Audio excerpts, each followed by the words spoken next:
Assalamualaikum warahmatullahi wabarakatuh. Semangat pagi teman-teman. Sebelumnya kita ucapkan puji syukur alhamdulillah kepada Allah Subhanahu wa taala. Ya, alhamdulillah telah memberikan kita kesempatan dan kesehatan. Kita dapat melaksanakan webinar yang dilaksanakan oleh BEM Universitas Islam Riau. Sebelumnya, perkenalkan, saya Erianto dari Universitas Islam Riau, Fakultas Teknik, Prodi Teknik Informatika. Baik, sebelumnya saya ucapkan terima kasih kepada pihak BEM Universitas Islam Riau telah memberikan kesempatan pada saya untuk membimbing acara webinar dengan tema strategi mahasiswa menghadapi tantangan masa depan menjadi individu yang sukses dalam dunia kerja. Baik, langsung saja ya teman-teman semua ya. Sebelumnya saya mau kabar nih. Gimana kabar teman-teman sekalian? Saya harap sehat semuanya. Baik, apa sih strategi mahasiswa untuk menghadapi tantangan masa depan? Yang pertama adalah aktif di organisasi. Mahasiswa yang aktif adalah salah satu modal utama yang harus kita miliki sebagai mahasiswa. Aktif bukan hanya di kelas saja, namun aktif di kegiatan dalam dan luar kampus. Contohnya seperti organisasi BEM ataupun himpunan-himpunan tiap fakultas. Kenapa sih kita harus mengikuti organisasi? Mungkin teman-teman ada yang tahu? Karena dengan organisasi kita akan belajar bagaimana menjalin hubungan dengan orang lain, memahami sistem kerja yang struktural. Dengan ikutnya berorganisasi, kita dapat belajar bagaimana menghadapi perbedaan pendapat. Contohnya, kita sebagai ketua atau pimpinan di organisasi tersebut, ada beberapa pendapat-pendapat yang berbeda. Kita harus dapat menghargai pendapat-pendapat atau anggota-anggota kita. Dan juga dengan ikut berorganisasi, kita dapat menahan ego kita.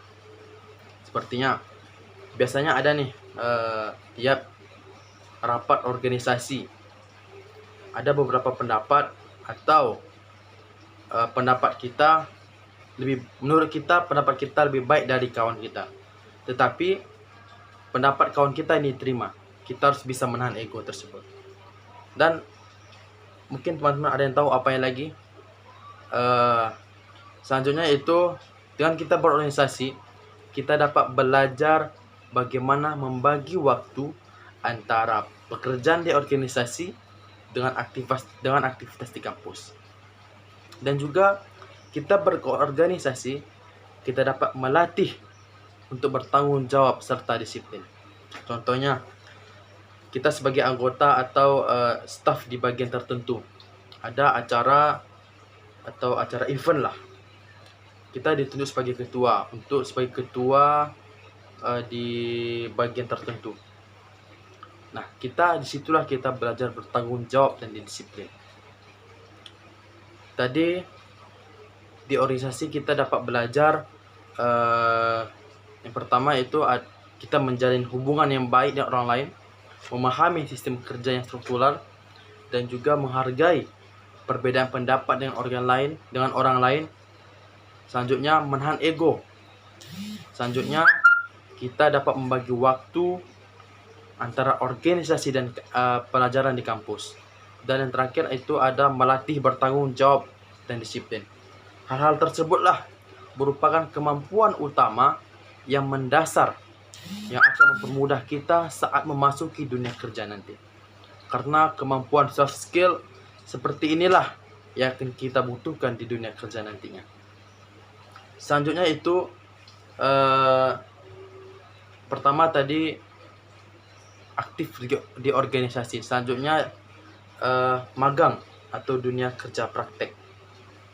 Ini adalah strategi yang cocok untuk di masa yang akan datang untuk kita mahasiswa. Kenapa gitu? Karena pembelajaran teori saja di kampus itu sangat kurang. Karena di dunia kerja kita akan langsung terjun ke perusahaan langsung. Disitulah kita mengembangkan ilmu-ilmu kita atau skill-skill kita di dunia kerja. Dan juga kita tahu bagaimana pola kerja yang bidang kita tekuni. Kalau kita sudah magang, kita akan mendapatkan ilmu-ilmu yang baru. Contoh, seperti saya dulu waktu SMK, saya di SMK itu jurusan teknik komputer dan jaringan. Di SMK itu jaringan hanya mungkin bisa dibilang teori saja. Mungkin apa itu LAN, apa itu WAN, apa itu MAN. Tetapi ketika saya langsung terjun magang di perusahaan jaringan, saya belajar bagaimana kita cara untuk membagi jaringan ke klien, dan juga bagaimana kita memberi IP-nya. Dan juga contoh yang lain, di tempat sekolah saya dulu itu mungkin belajarnya prakteknya hanya mengenal perangkat-perangkatnya saja. Ketika kita sudah magang, contoh ada orang konsumen yang ingin memperbaiki komputernya. Contoh, ini komputer saya kenapa ya suka mati sendiri. Nah, itu tidak dipelajari di sekolah. Nah, pada saat magang itulah kita mendapatkan ilmu-ilmunya. Mungkin itu ya teman-teman. Adapun strategi ya, beberapa strategi menurut saya ya untuk menghadapi tantangan masa pandemi, masa depan maksudnya, untuk menjadi yang sukses dalam dunia kerja. Yang pertama tadi itu aktif di organisasi. Kenapa kita harus aktif di organisasi?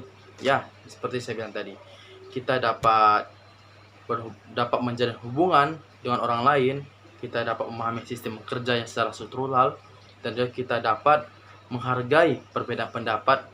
Karena di dunia kerja nyata, kita harus bisa menghargai pendapat orang lain. Dan juga kita harus bisa menahan ego kita. Nah, selanjutnya kita dapat membagi waktu kita. Dan juga kita dapat melatih bertanggung jawab dan disiplin. Dan juga contohnya di kerja praktik tadi, ya, kita dapat ilmu-ilmu baru. Mungkin itulah ya pesannya, untuk kita menghadapi tantangan masa yang akan datang. Kita harus sebagai mahasiswa aktif di organisasi, dan juga kita harus pentingnya kerja praktek agar kita tidak canggung ketika kita sudah berada di dunia kerja langsungnya. Mungkin itu pembahasan tentang strategi mahasiswa menghadapi tantangan masa depan menjadi individu yang sukses dalam dunia kerja. Saya Erianto, lebih dan kurang mohon maaf. Assalamualaikum warahmatullahi wabarakatuh.